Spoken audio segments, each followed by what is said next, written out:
Por eso el Señor sana a mi hermano y yo voy a la iglesia por curiosidad. Y cuando llegué a la iglesia por curiosidad, a mí no me gustó la iglesia, créame, a mí no me gustó. Era un templo pequeñito en Bogotá, ya al sur de la capital de Bogotá, en Colombia. Yo vi unas hermanitas, unas ancianitas que levantaban las manos, que aplaudían, lloraban. Y cuando yo vi eso dije, esta gente se enloqueció, hermano. Esta gente sí que está loca, ¿sí? Me voy de aquí y nunca jamás volveré donde estos locos. Eso fue lo que dije yo cuando llegué la primera vez. Así que a mí la iglesia no me gustó. Yo quería salir corriendo, desesperado. Dije, esto es una locura, esta gente. Y yo recuerdo que el predicador hizo que todo el mundo se pusiera de pie. Por respeto no salí antes de que se acabara la reunión. Me daba pena, pero dije, se acaba esta reunión y me largo de aquí y jamás volveré a un sitio como estos. Pero cuando estaba allí en la parte de atrás, recuerdo que el predicador dijo, todo el mundo levante las manos, cierre sus ojos, porque el Espíritu de Dios va a ministrar aquí. Y yo pensé y dije, ¿y yo por qué voy a cerrar los ojos? Si yo cierro los ojos, algún loco de estos fanáticos viene y me toca, me reza algo, me echa algo. Así que más bien voy a estar pendiente para salir de aquí. Y cuando estaba allí, así, la gente adorando, la gente allí concentrada y yo así. Y yo siempre me hice una pregunta. Yo tenía 20 años, pero era vacío. Nunca fui feliz. Me burlaba de todo el mundo, pero en realidad, ¿sabe por qué me burlaba de la gente? Porque en realidad tenía miedo que se burlaran de mí. Era muy vacío. Le hacía chistes a todo, de todo me reía. Pero yo no podía llegar a mi casa, a mi cuarto, pararme al espejo y contarme los chistes a mí mismo. Estaba con el verdadero yo. Y yo siempre me pregunté, yo me decía, ¿y mi vida para qué será? Yo tuve que haber sido hecho para algo. ¿Cuál será el propósito de mi vida? ¿Por qué habré nacido? Y cuando estaba allí que el pastor dijo que el Espíritu Santo iba a ministrar, la voz de un hombre me habló por este oído, cerca como a esta distancia, y me susurró la voz de un hombre. ¿Y sabe qué me dijo, hermano? Me respondió la pregunta de toda mi vida. Y me dijo Dios, fuiste creado para ser un predicador. Hermano, y yo volteé a mirar a ver dónde estaba la persona que me hablaba y no había nadie, hermano. Y entonces entendí que Dios era real, hermano. Aleluya, Señor. Cristo vive para siempre. Él es real. Él es mucho más real que lo que usted ha visto, lo que usted ha leído, lo que le han contado, lo que sus ojos han visto. Él es más grande, más fuerte, más poderoso. Él es más grande que el mundo entero, aleluya. Y cuando yo salí por esa puerta, nunca volví a ser el mismo, hermano. Jamás volví a ser el mismo. Pero ¿sabe qué? Yo seguí bailando, yo seguí tomando, yo seguí en lo que yo vivía en el mundo. Pero me sentía ridículo bailando, hermano. Yo sentí que yo no pertenecía ya. Algo me decía por dentro que yo tenía que volver a ese templo pequeño, humilde, y que nunca jamás saldría de aquel lugar, hermano. Pero mi carne no quería. Y comencé a despedirme de todo el mundo, y como a los 2 meses, tardé 2 meses en regresar a aquel templo en Bogotá. Y yo peleaba y luchaba con Dios, porque yo quería seguir escuchando mi música del mundo. Y yo le hice una oración a Dios. Y le dije, ¿sabes qué, Señor? Voy a volver a la iglesia porque sé que tú me estás llamando. Y comienzo a negociar con Dios. ¿Sabes qué, Señor? Ya no voy a bailar tan seguido como antes. Por ahí cada mes le dije yo a Dios. Créame, era lo que yo le decía al Señor. Yo creo que el Señor se reía. Sí, Saúl. El Señor me engañó, hermano. Me dejó que yo llegara a la iglesia, hermano. Ya a los 2 meses que volví, ya no sentía que la gente era ridícula levantando las manos o danzando. Ya yo estaba aplaudiendo. Aplaudí las canciones, no me las sabía. No me sabía las canciones, pero las aplaudía. ¿Y sabes qué me pasó? De repente comienzo a llorar y a llorar y a llorar y a llorar. Y no sabía por qué lloraba. Yo decía, Dios, ¿qué me está pasando? De verdad no podía parar de llorar y yo sentí que Dios abrió mi pecho. Y sentí que Dios se hizo líquido. Y como cuando usted comienza a llenar una vasija de agua, que comienza a llenarse, y sentí que Dios se metió dentro de mí. Sentí que Dios era como líquido. Y se metía por dentro y por dentro y por dentro y me llenó tanto que comenzó a salírseme por los ojos. Y yo lloraba y no podía parar de llorar. Sentí ese día lo bonito que estoy sintiendo hoy.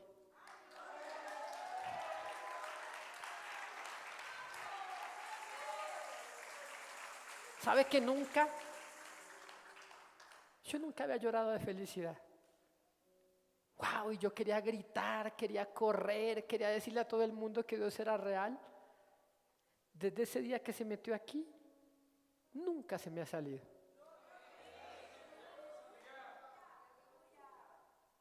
Pero pasaron como 8 meses. Después de ese día.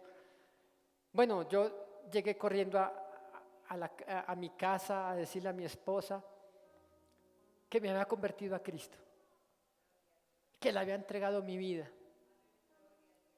Y yo pensé que se iba a alegrar y se me lanzó con un tenedor.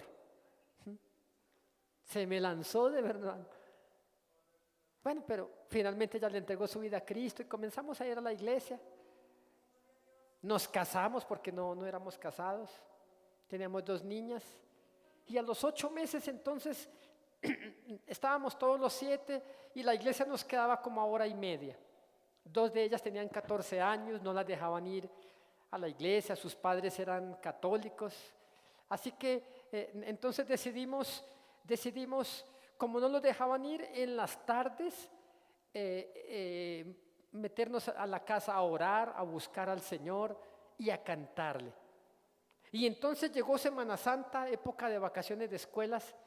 Entonces yo ya no estaba estudiando, yo ya estaba trabajando, pero todos ellos estaban estudiando. Y recuerdo que planeamos una salida de campo a las afueras de Bogotá en época de Semana Santa. Alistamos unos recipientes, unas ollas llenas de comida, teníamos mucho que comer allí. La gente nos pregunta, hermanos, ¿estaban en ayuno? No estábamos en ayuno.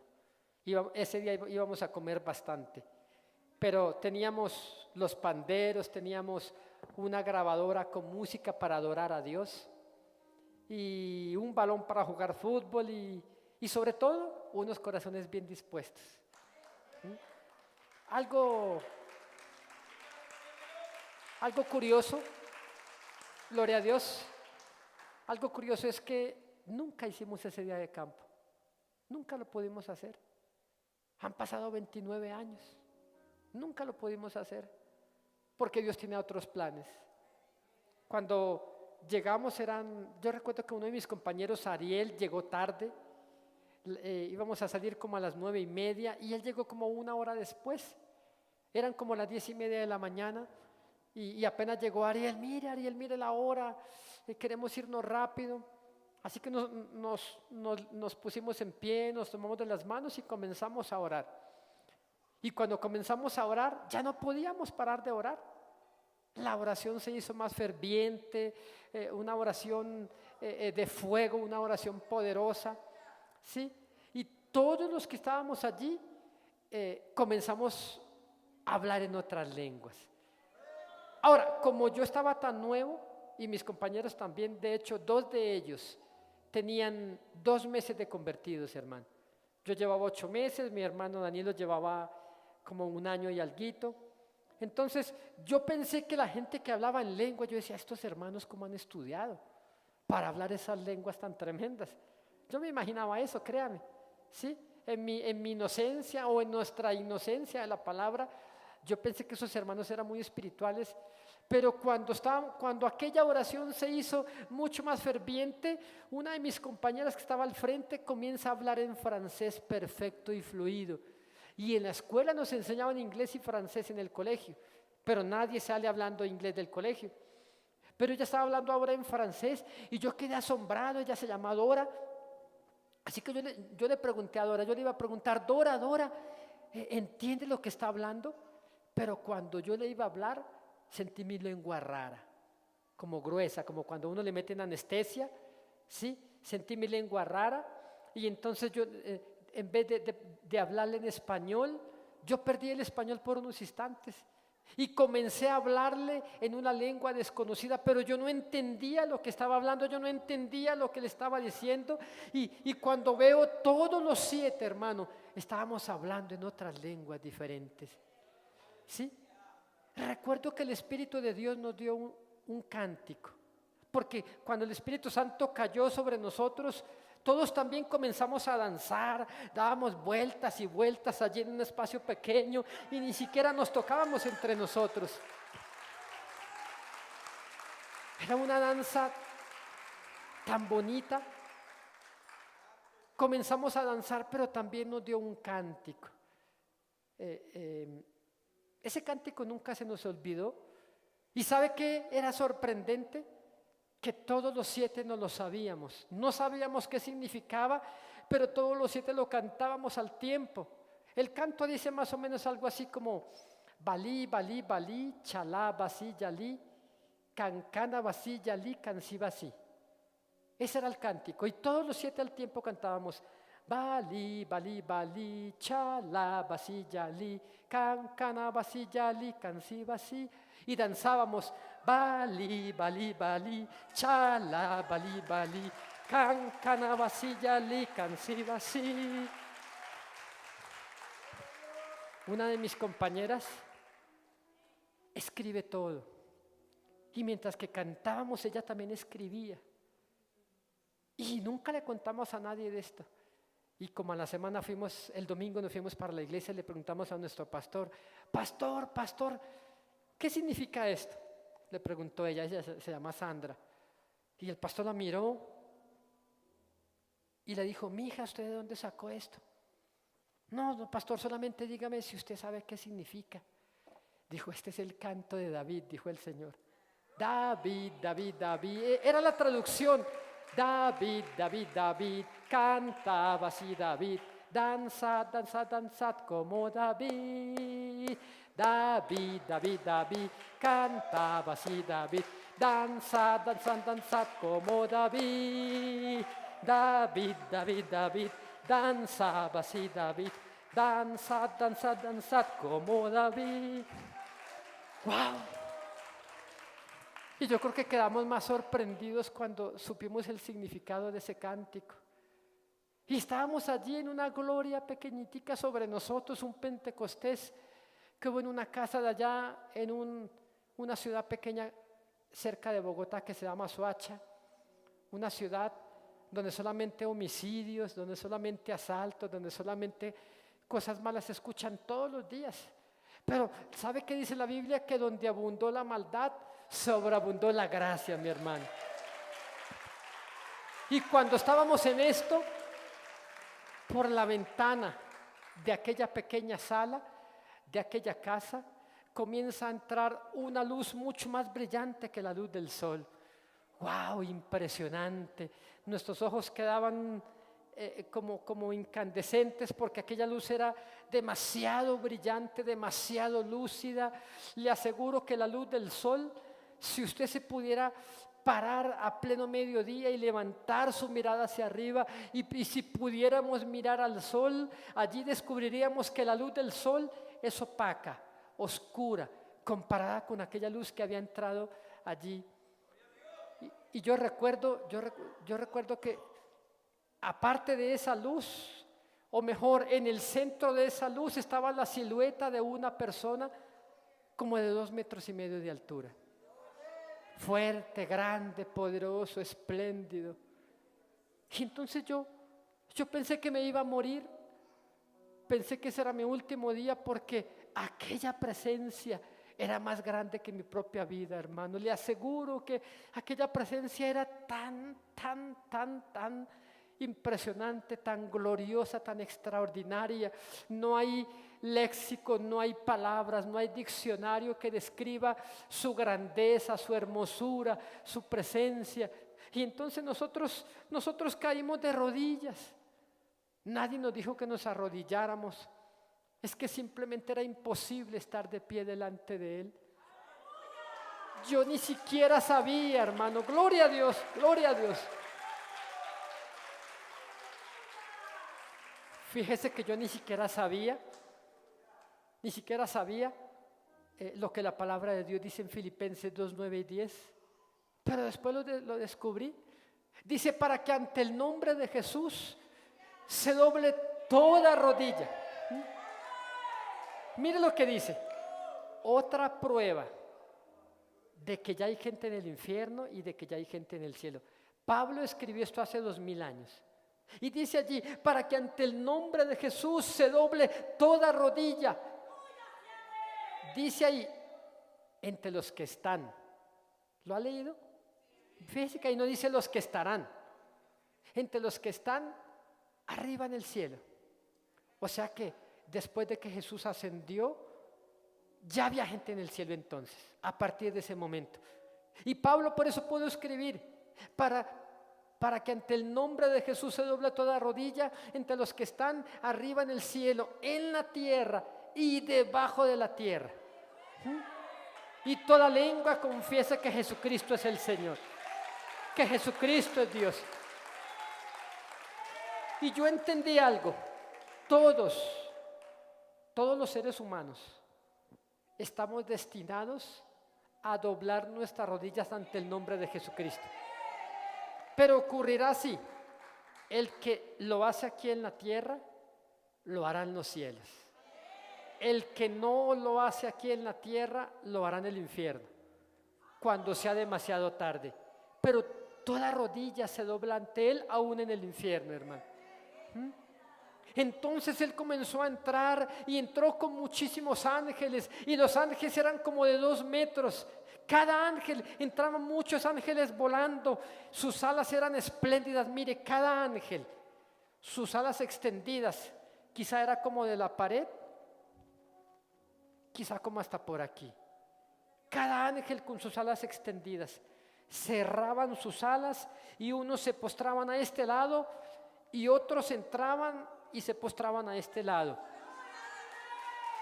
ante el nombre de Jesucristo. Ellos también lo glorifican, ellos también le aplauden, ellos también se humillan delante de Él. Porque Dios le dio un nombre que es por encima de todo nombre, por encima de todo lo creado. Aleluya, gloria a Jesús.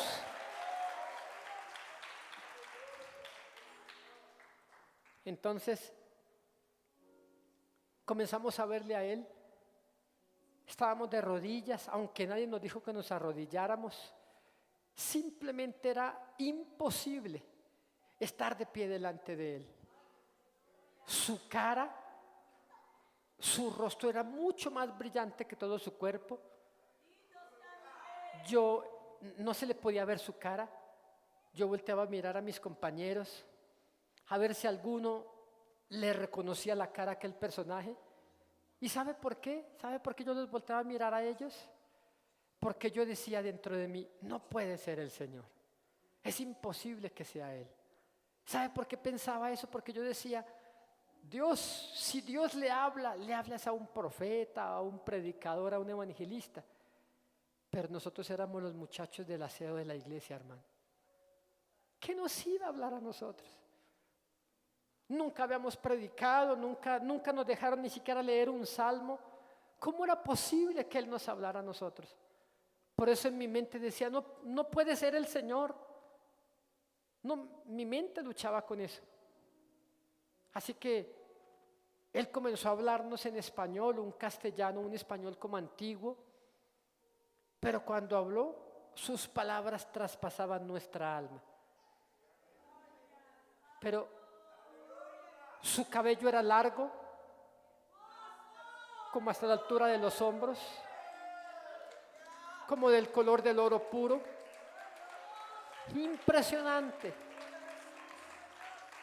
Todo en Él es santo, todo en Él es precioso, todo en Él es glorioso.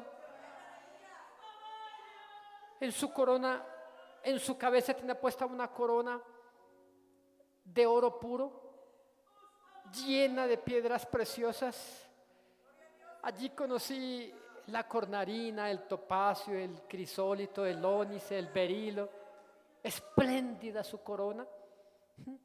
Tenía puesta una túnica blanca, larga, como hasta esta altura. Ese blanco, mira hermano, ese material espléndido. Nunca he visto un material similar aquí en la tierra. Qué blanco, qué material tan finísimo. Sus mangas aquí eran como un poco angostas, pero a medida que iba llegando hacia su muñeca como que se ampliaban. Tenían en el borde de su túnica aquí flores bordadas en hilos de oro, hermano. Un material, un manto finísimo. Aquí en su cintura tenía un lazo de oro con el que amarraba su túnica. Y aquí, aleluya, Señor. Aquí en su pecho le atravesaba, para que me entienda, como una banda presidencial. Ancha, como así de ancha, de oro finísimo, purísima, que hacía en diagonal. Sus letras no eran inglés, no eran hebreo, no eran español, no eran mandarín. Sus letras eran celestiales. Pero todos los 7, hermano, todos los 7, ya sabíamos que allí decía, no sé por qué, no sé cómo explicarle, pero sabíamos que allí decía Rey de Reyes, Señor de Señores. Aleluya, Señor. Hermano, imagínense. ¿Cómo era posible? ¿Cómo era posible que el dueño de la vida, el que creó los cielos y la tierra, estuviera en nuestra casa, hermano?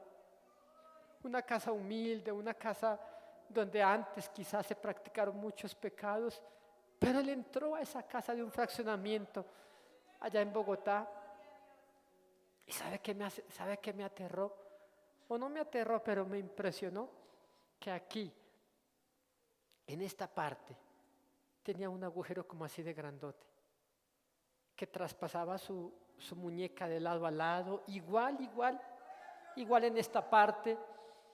Y otra cosa me asombró, no era una cicatriz, era una herida reciente, hermano. Es que para Dios 1000 años son como el día de ayer que pasó. Y como una de las vigilas de la noche, ¿quiere que le diga algo? Apenas hace 2 días que crucificaron al Señor. Porque 1000 años son como el día de ayer que pasó, hermano. Para nosotros ha pasado mucho tiempo, para nosotros fue algo que pasó. No, hermano, sus heridas estaban recientes todavía. Y él comenzó a caminar hacia nosotros, pero él no pisaba el suelo. Él parecía que anduviera como en el aire, como a 10 centímetros en el aire, caminaba hacia nosotros. Y nosotros ahí postrados. Yo sentí que me iba a morir, porque cuando comenzó a hablar, sus palabras traspasaban mi alma, hermano. Y comenzó a decirnos en español antiguo: hijitos míos, no temáis. Yo soy Jesús de Nazaret. He venido para visitarlos porque los amo, nos dijo el Señor. Imagínense. Me dijo que me amaba. Dijo que nos amaba a todos nosotros allí. Y que nos visitaba porque nos daba a conocer un misterio, nos dijo el Señor. Dijo el Señor, para que lo llevéis a los pueblos, a las naciones, a las iglesias, a las cárceles, a las calles y a todo lugar donde yo os dijere, iréis, y donde no os dijere, no iréis, nos dijo el Señor. ¡Wow! ¿Qué nos iba a mostrar? No lo sé. No me interesaba si me iba a mostrar algo o no. Pero podía estar por la eternidad postrado delante de Él. ¿Cuántos aman al Señor? Levanten la mano. ¿Cuántos? Ahora levanten la mano los que lo han visto. ¿Sí ve? Pero le pregunto, ¿cómo se puede amar a alguien que no vemos? Por la fe. Pero es a ver, le digo esto, a ver si usted trata de entenderme, hermano. Si usted que nunca lo ha visto lo ama, ¿cómo será si lo viera, hermano? Mire, usted se derrite delante de Él. ¿Sabe que yo entendí a la mujer que derramó el perfume delante de sus pies? ¿Usted se imagina tenerlo delante allí? Tocar sus pies embarrados, llenos de polvo, porque Él caminaba a grandes ciudades. ¿Se imagina tomar sus pies? Llorar y llorar y llorar y llorar en ellos y acariciarlos allí, besarlos. ¡Wow! ¡Qué privilegio, hermano! Eso no tiene precio, hermano. Entonces, cuando nos dijo esa palabra, hermano, nos sentíamos como en las nubes, asombrados por sus palabras. Sus palabras penetraban las células, penetraban los tuétanos de los huesos. Sus palabras son extraordinarias. Y entonces, cuando dijo que nos iba a mostrar un misterio, los ángeles que estaban de rodillas se levantaron y comenzaron a elevarse, volaron y desaparecieron. Todos se fueron. Y la que hablaba francés, Dora, entonces ella le dice, Señor, ¿y por qué los ángeles se van? Y el Señor le dice, es que donde tú y yo vamos a descender, ellos no pueden. Y yo ahí me preocupé. No sé por qué, pero yo presentí que íbamos a ver algo que no me convenía, ni quería verlo, ni estaba preparado para verlo. Entonces, no me pregunte cómo, pero ya es como que se hubiera corrido una cortina, ¿sí? Y ya no vimos el techo, ya no vimos los muebles, ya no vimos las paredes, ya no vimos los objetos. Todo se tornó oscuro. Yo me asusté un poco porque como todos estábamos de rodillas allí, cuando lo vimos y cuando nos habló, y todo se tornó oscuro, como cuando usted se tapa los ojos y no ve absolutamente nada. Pero yo sentía el suelo porque estábamos de rodillas allí. Pero cuando todo quedó oscuro yo me asusté y me puse en pie, pero no veía nada. De repente lo vimos otra vez al Señor, estábamos todos nosotros los 7 y más o menos como a este lugar se abrió un agujero. Era un túnel que se abrió allí y ese túnel no era derecho, era como una espiral que conducía hacia el centro de la tierra. Y entonces, no me pregunte cómo, pero el Señor estaba parado sobre una piedra, sobre una roca. Esto que le voy a contar parece como una película de ficción, parece como una película de esas fantásticas que andan por allí, donde se inventan una cantidad de cosas, ¿sí? Pero yo aprendí que en Cristo la realidad supera la ficción, hermano. Porque la Biblia dice en alto, hasta el más mismísimo detalle, hasta el más pequeñísimo detalle de lo que nos ocurrió, lo hemos encontrado plasmado en la palabra de Dios. ¿Sí? Y dice la Biblia, dice, en alto sobre una roca me pondrás. El Señor estaba parado sobre una roca, pero la roca estaba en el aire.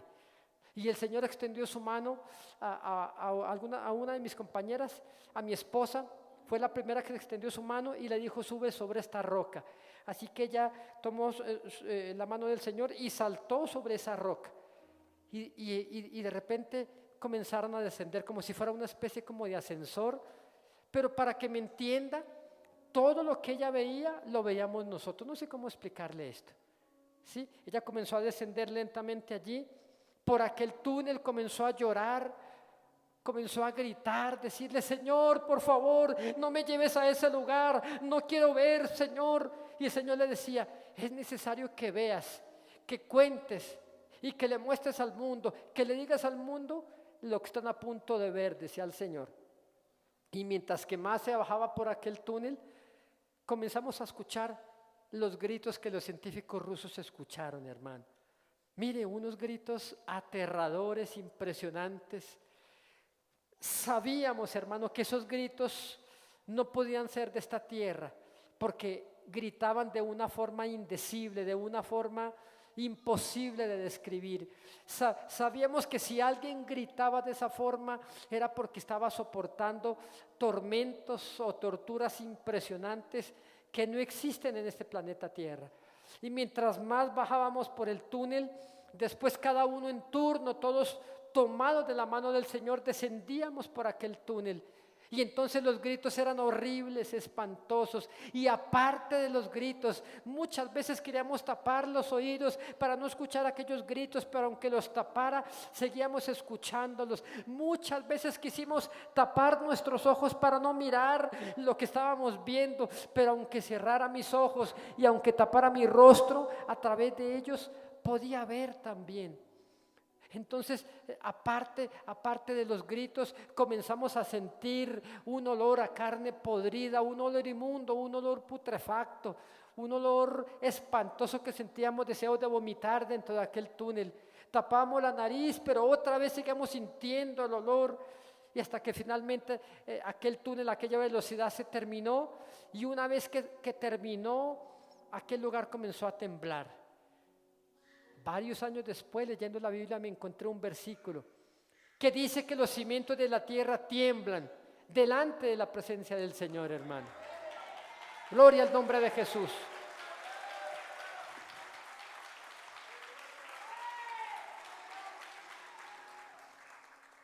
Cuando el túnel se termina, ahí por primera vez en nuestra vida vimos a los demonios.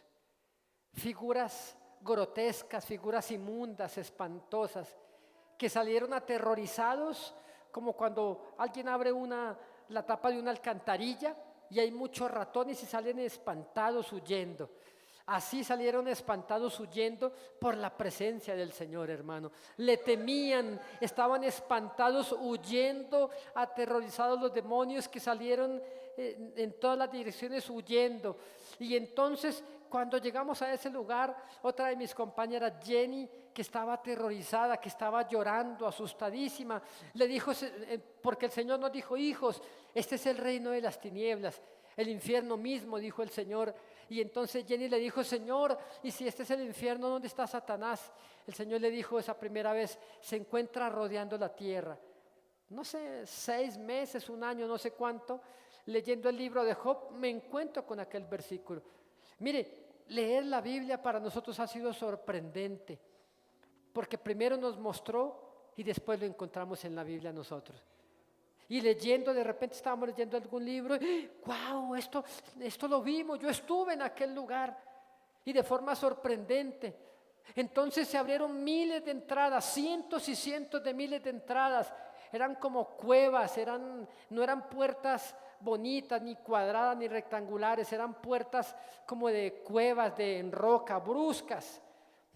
Y entonces al entrar por una de estas puertas o agujeros que se abrieron, entonces nosotros apenas entramos, volteamos hacia atrás para escapar de aquel lugar, pero apenas dimos el primer paso y volteamos a mirar, ya no había salida, hermano.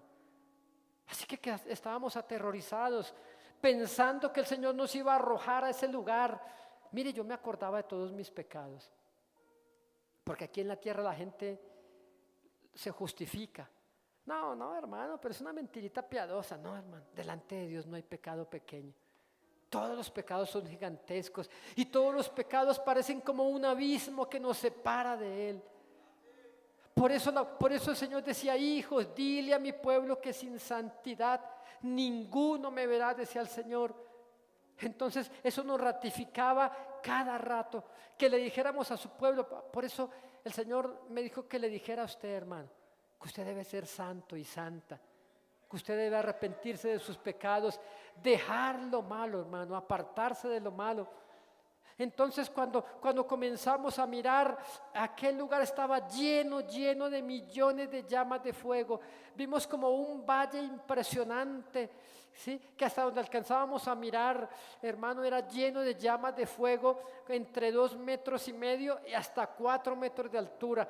Cada una llama de estas, hermano, y en cada llama el fuego de aquel lugar no ilumina. Alguien diría, pero si es fuego tiene que iluminar. No.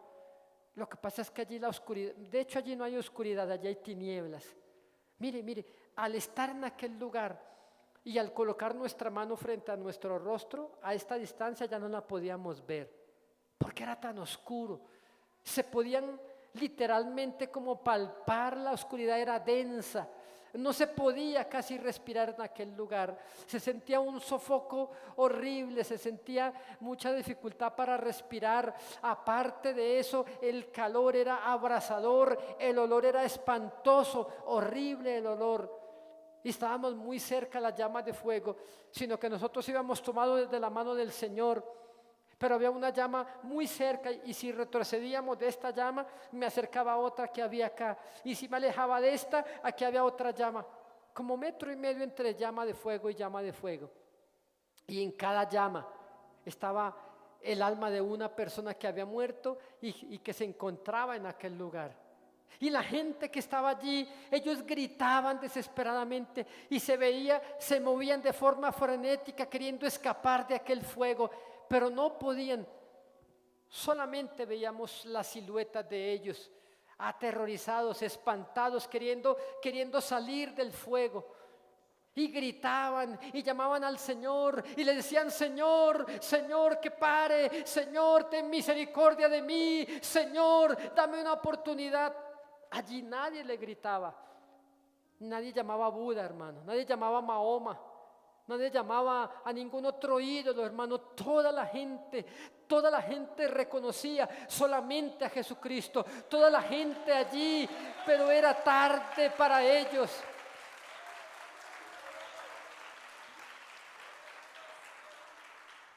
Allí se arrodillaban delante de él, pero nunca podían escapar de aquí. Y gritaban y gritaban y gritaban. Había un hombre que estaba tras o en medio de una llama de fuego y este hombre se movía frenéticamente y estábamos a esta distancia de él y como ahí estaba el Señor, este hombre gritaba y decía: Señor, sácame de aquí, dame una oportunidad, ten misericordia de mí, Señor. ¿Cuándo parará el tormento? ¿Cuándo se acabará este dolor, Señor? Llevo 10 años en este lugar, gritaba este hombre y extendía su mano. Pero este hombre, en su desespero por escapar de aquel lugar, en su desespero por a ver si Jesucristo lo sacaba, este hombre extendió sus manos, pero sus manos sobresalieron de la llama de fuego y vimos sus manos y sus brazos y quedamos espantados porque sus manos no tenían piel, sus brazos no tenían carne, eran solamente sus huesos negros quemados. Y este hombre gritaba, hermano, y también tenía unos gusanos así y así de largos por todas sus manos y sus brazos. Y este hombre gritaba y gritaba. Y cuando este hombre extendió sus manos huesudas y cadavéricas hacia nosotros, y quedamos espantados y quisimos retroceder. Pero el Señor Jesús levantó su mano así y la bajó de esta forma, y la llama donde estaba aquel hombre comenzó a descender. Pero si sus manos nos espantaron, si sus brazos nos espantaron, su cuerpo nos horrorizó. ¿Y sabe por qué? Pues porque este hombre podía mirarnos, pero ya no tenía ojos, solamente tenía los agujeros o las cuencas donde una vez estuvieron sus ojos, pero aún así podía mirarnos. Este hombre no tenía lengua, pero podía hablarnos. Este hombre no tenía oídos, pero escuchaba al Señor y nos escuchaba a nosotros. Y sabe que allí entendimos que es el alma la que ve, que es el alma la que siente, que es el alma la que razona, y es el alma también la que tendrá que darle cuentas a Dios. Hermano, la gente piensa que uno se muere y ahí se acaba todo. Usted y yo nos componemos de 3 partes, hermano. Dice Primera de Tesalonicenses 5:23, y todo vuestro ser, espíritu, alma y cuerpo sea guardado irreprensible para la venida de nuestro Señor Jesucristo. Pero el derecho del asunto es este. Quiero que diga conmigo, yo soy un espíritu, tengo un alma y vivo en este cuerpo. Otra vez, para que se lo grabe y lo repite, diga conmigo, yo soy un espíritu, tengo un alma y vivo en este cuerpo. La última vez, pero se toca su cuerpo cuando diga, yo soy un espíritu, tengo un alma y vivo en este cuerpo. Entonces, hermano, cuando aceptamos a Cristo, mi espíritu nace, hermano. Pero mi alma entra en un proceso de salvación. Entonces, cuando este hombre estaba allí, este hombre gritaba y gritaba, hermano, mire, su apariencia era espantosa, su apariencia era aterradora, porque este hombre era el puro esqueleto.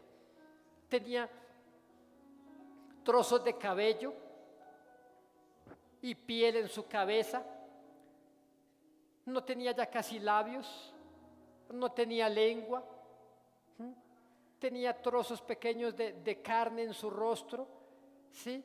De repente por el fuego la carne se le caía, pero automáticamente le volvía a aparecer otra vez allí.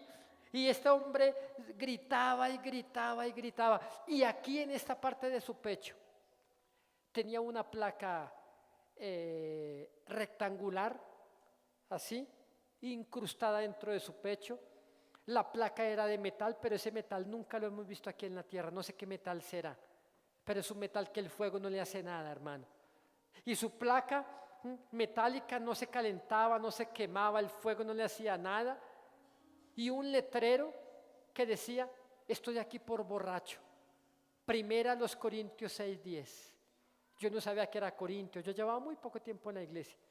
Pero en primera los Corintios 6, 9 y 10 dice algo, más o menos algo así como que no erréis, no sabéis que los injustos no heredarán el reino de Dios. Dice que ni los maldicientes, ni los estafadores, ni los afeminados, ni los que se echan con varón, dice ni los avaros, ni los borrachos, dice que ninguno de ellos entrará al reino de los cielos. Este muchacho, bueno, digo muchacho porque era un muchacho, su voz era de joven. Miren, no sé cómo explicarle, pero estábamos mirando a ese hombre en el infierno y automáticamente apareció así una pantalla gigante en el infierno. Y mientras que veíamos a ese hombre aquí en el infierno, lo veíamos a él cuando estaba vivo aquí en la tierra, ¿sí?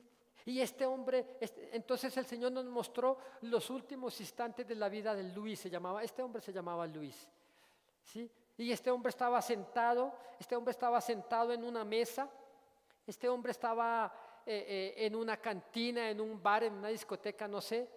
La mesa estaba llena de botellas y este hombre estaba bebiendo, estaba con algunos amigos y el mejor amigo de él, cuando estaban borrachos, comenzaron a discutir por algo sin importancia. El mejor amigo de él se levantó y tomó una botella y la despicó contra la mesa y con el pico que quedó comenzó a enterrarle a este muchacho en el pecho. Cuando vieron lo que hicieron se asustaron y salieron corriendo. Él cae al suelo desangrándose y a los pocos minutos muere. 10 años después, el Señor nos lleva la primera vez al infierno. Y vimos a este hombre, y este hombre en el infierno estaba sentado también sobre apoyado en una mesa, ¿sí? Como que seguía repitiendo la misma escena para que me entienda.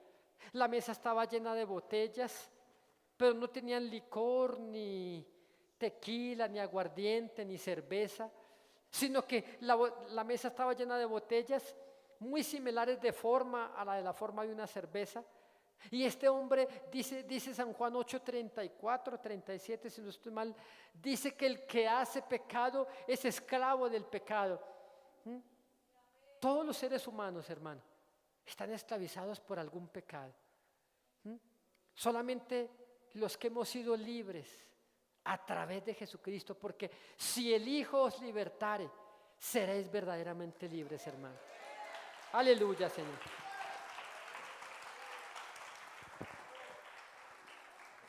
Mire, si una persona muere en sus pecados, el pecado que le ataba, el pecado que le dominaba, en el infierno irá a practicar aquel pecado. Ya no por gozo, ya no por satisfacción, sino con tormento y con desesperación. Y este hombre gritaba y gritaba, y este hombre no quería. Pero recuerde que el que hace pecado es esclavo del pecado. Una fuerza dentro de él hacía que él llevara la botella a su mano se le quemaba porque estaba como al rojo vivo. Y este hombre levantaba la botella y él no quería beber, gritaba, hacía lo posible por no beber, pero terminaba bebiendo aquel líquido. No era cerveza, era lava como la de un volcán, que hervía y burbujeaba y se veía. Y cuando tomaba la botella su mano se le quemaba, pero cuando bebía aquel líquido, el líquido derretía la poca piel de sus labios. Y veíamos cuando el líquido pasaba por aquí, porque le derretía todo esto y se le veían los huesos. Y este hombre gritaba y se agachaba y decía: Señor, Señor, que pare, porque el Señor estaba a esa distancia. Y este hombre gritaba: que pare ya, que pare esto. Pero cuando bajaba la botella, estaba llena otra vez. Y otra vez tenía que levantarla y llevarla a su boca, hermano. Y entonces mi esposa, que fue la primera que vio esa escena allí, pero todos veíamos lo que ella estaba viendo, los gusanos, unos gusanos como de este largor, entraban por el agujero donde una vez estuvieron sus oídos, salían por los agujeros de la nariz, entraban por el agujero de la boca, salían por el agujero de los ojos y estaba rodeado por cientos de gusanos. Y este hombre gritaba y gritaba, y dice Marcos 9:44, donde el gusano de ellos no muere y donde el fuego no puede ser apagado. Y este hombre gritaba y gritaba y llamaba al Señor y le decía: ten misericordia. Y mi esposa, que estaba horrorizada, de repente sintió compasión por ese muchacho. Y entonces le preguntó: Señor, Señor, a este hombre le hablaron de ti, a este muchacho le predicaron de ti. Señor, ¿este hombre supo de ti? Y el Señor lo señaló y le dijo: sí, Luis supo de mí, a Luis le predicaron de mí en la tierra, hasta me aceptó como su Señor y su Salvador, mas nunca me siguió. Imagínense, este hombre fue a alguna iglesia, pasó a un llamado, le entregó a Cristo su vida, pero fue de palabras, hermano. Una oración no cambia tu vida, hermano. Si tras esa oración va tu corazón, habrá un encuentro con Jesús. Una experiencia no cambia la vida de nadie. Yo conozco gente que ha tenido experiencias como estas y están apartados del Señor, hermano. Porque no busca experiencias, busca a Cristo, hermano. Cristo cambia, Cristo transforma, Cristo liberta, Cristo rompe la cadena del pecado.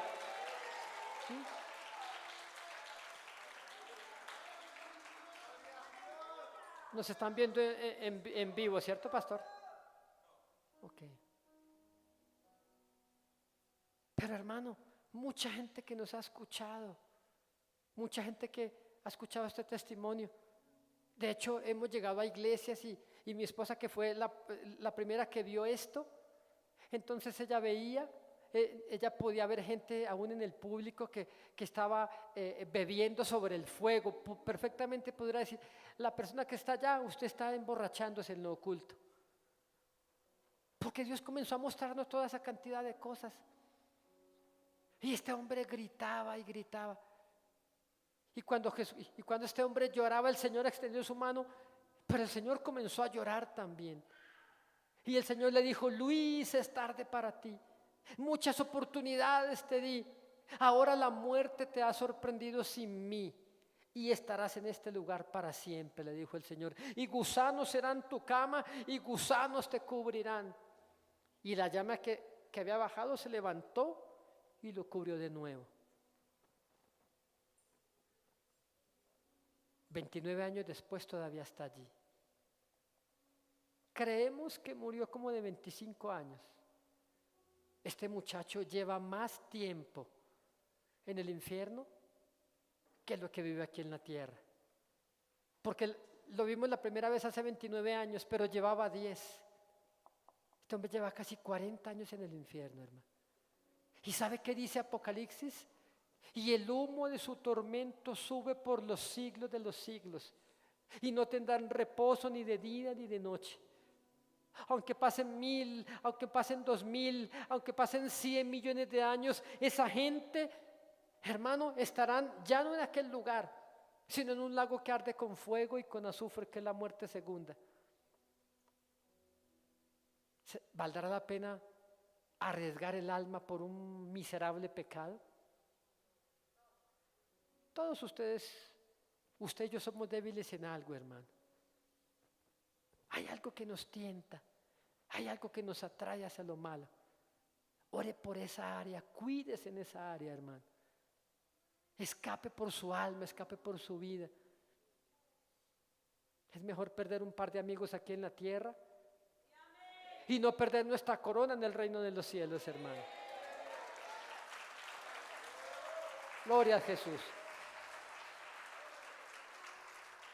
Íbamos caminando en aquel lugar, aterrorizados, espantados por lo que veíamos. La gente de aquel lugar quería acercarse a nosotros, extendían su mano, estábamos muy cerca a ellos, por eso retrocedíamos, porque su apariencia era espantosa, hermano, como una película de terror, llenos de gusanos malolientes, putrefactos. De muchos no sabíamos si eran hombres o mujeres hasta cuando hablaban, porque eran casi los puros esqueletos. Y recuerdo que íbamos caminando con el Señor, Él nos iba mostrando aquel lugar, y de repente alguien gritó y le llamó Padre, y le decía: Padre, sácame de aquí, Señor, no puedo estar aquí, mira que yo soy tu hijo, tú eres mi Padre, sácame de aquí, Señor. Pero cuando aquel hombre le llamó Padre, recuerdo que el Señor Jesús, que iba caminando con nosotros, se detuvo y lo volvió a mirar hacia atrás, y le dijo el Señor: ¿cómo te atreves a llamarme Padre? ¿Cómo te atreves a llamarme que tú eres mi hijo? Si fueras mi hijo, le dijo el Señor, estarás conmigo en el reino de los cielos, pero no, vosotros sois hijos de vuestro padre el diablo. Se levantó una llama y lo cubrió también. A lo lejos un hombre llamado Lázaro, y quedamos asombrados: Señor, Lázaro. Pero dijo: sí, pero este no es mi Lázaro. Mi Lázaro está conmigo en el reino de los cielos, dijo el Señor. Hermano, desgraciado ese Lázaro, porque nunca quiso aceptar al Señor. Yo quiero que usted me entienda, porque hay gente que se imagina, hay gente, ¿sabe qué dicen los testigos de Jehová? Dicen que el infierno no existe. Dicen ellos, ¿cómo Dios, siendo tan bueno, podrá crear un lugar de tormento para mandar a sus hijos allá? Ellos están errados, hermano, porque en el infierno no hay hijos de Dios. Todos son hijos del diablo, hermano. Todos son hijos de las tinieblas. Todos son hijos de Satanás. Así como Jesús le dijo a los judíos: vosotros sois hijos de vuestro padre Satanás, porque las obras de él hacéis. ¿Cómo se sabe si somos hijos de Dios? Ya no practicamos las obras que practicábamos antes, hermano. El que robaba no volvió a robar, hermano. Ahora trabaja duro para que Dios lo pueda prosperar. El adúltero, hermano, dejó su pecado y ahora, hermano, tiene un hogar estable y santo delante de Dios. El que fornicaba se casó y dejó de fornicar. El hechicero dejó sus prácticas, el brujo dejó de hacer lo malo y ahora se rindió a Jesucristo. Porque ¿sabe qué dice la Biblia? Que el que practica el pecado es del diablo. Mira, a mí me gusta jugar fútbol, pero no me queda tiempo. Andamos muy ocupados, a veces pasan 6 meses, hermano, cuando jugamos.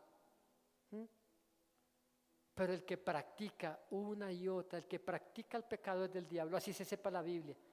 Así predique bonito, así en el templo levante sus manos, pero el que practica el pecado es del diablo. Pero yo le tengo una buena noticia: Jesucristo, el Hijo de Dios, esta noche le va a libertar del pecado que usted hace, porque Él quiere, hermano. Y todos a los cuales el Hijo el Hijo de Dios libertare, esos serán verdaderamente libres, hermano. Yo estaba atrapado. Cuando conocí a mi esposa, yo supe que ella era la mujer de mi vida desde el primer día en que la conocí. Pero yo le hacía daño, hermano. Algo me obligaba a buscar otras mujeres. Yo no quería hacerle daño, pero algo más fuerte de lo que yo era me obligaba a buscar otras mujeres. Y me obligaba a hacer lo malo hasta que Jesucristo me hizo libre, hermano. Ahora, para mí era imposible ser fiel, ahora soy fiel, hermano. Honro a mi esposa, la cuido y la amo. La conocí cuando tenía 15 años. Tenemos 4 hijas. Somos felices. El estado ideal de Dios para el hombre es el matrimonio, hermano. Si usted es débil, si usted fornica aquí, fornica allá, clámele al Señor por una pareja y Dios se la va a dar, hermano. Pero a los adúlteros y a los fornicarios dice la Biblia que los juzgará Dios.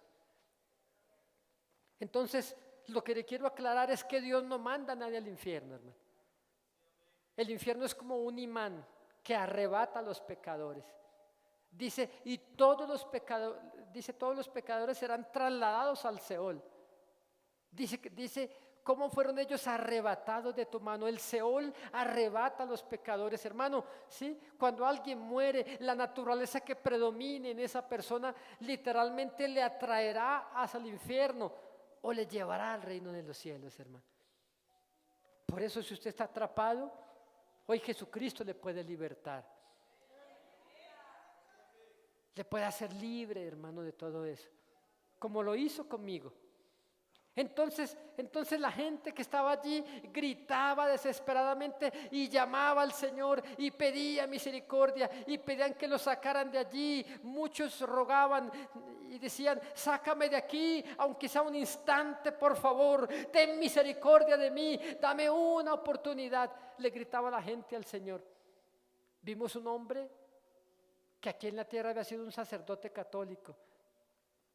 ¿Cómo sabíamos? En el infierno, lo que caracterizaba a cada persona aquí en la tierra se materializa en el infierno. A veces la ropa con la que la persona murió, así mismo aparecerá en el infierno. Quizás si alguien salió de una fiesta embriagado, borracho, iba de traje de gala, hasta de smoking, y cruzó una autopista y fue arrollado por un vehículo, posiblemente esa persona en el infierno tendrá de smoking también. Y la forma como murió se materializa allí.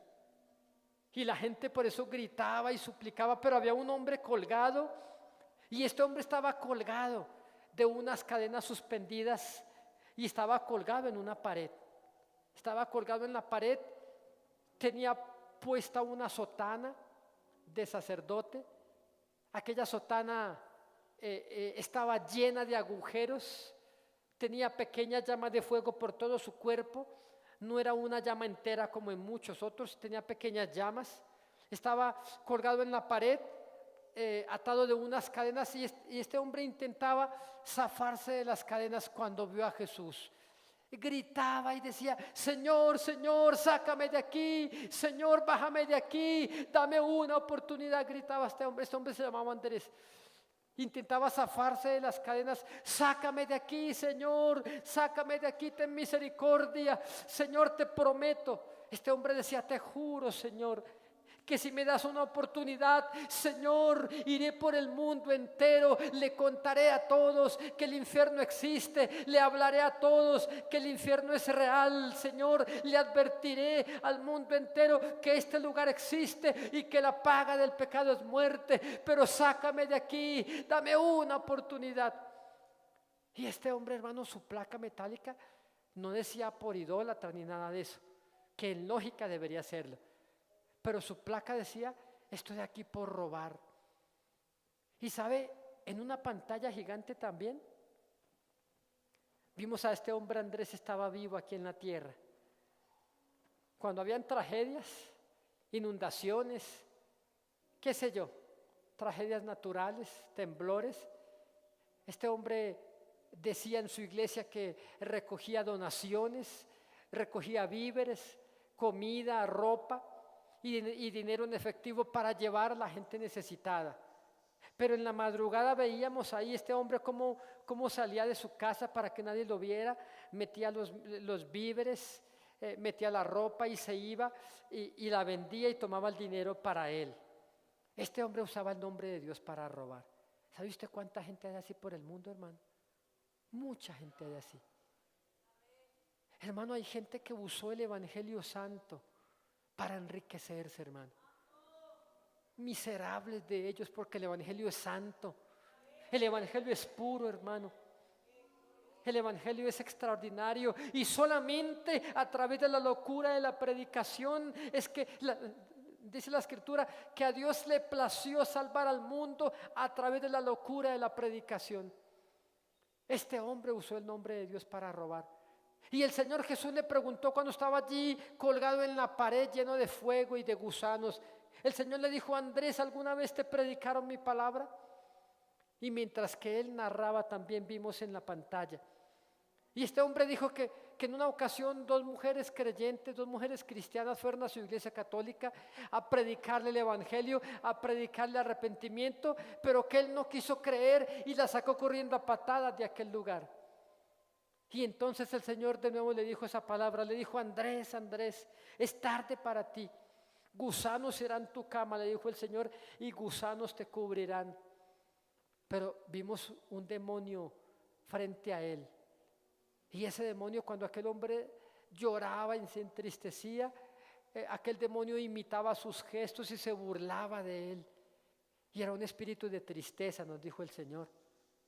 Y los demonios allí atormentan a la gente. Y aquel demonio también le decía: maldito, acuérdate cuando te predicaron, acuérdate, acuérdate.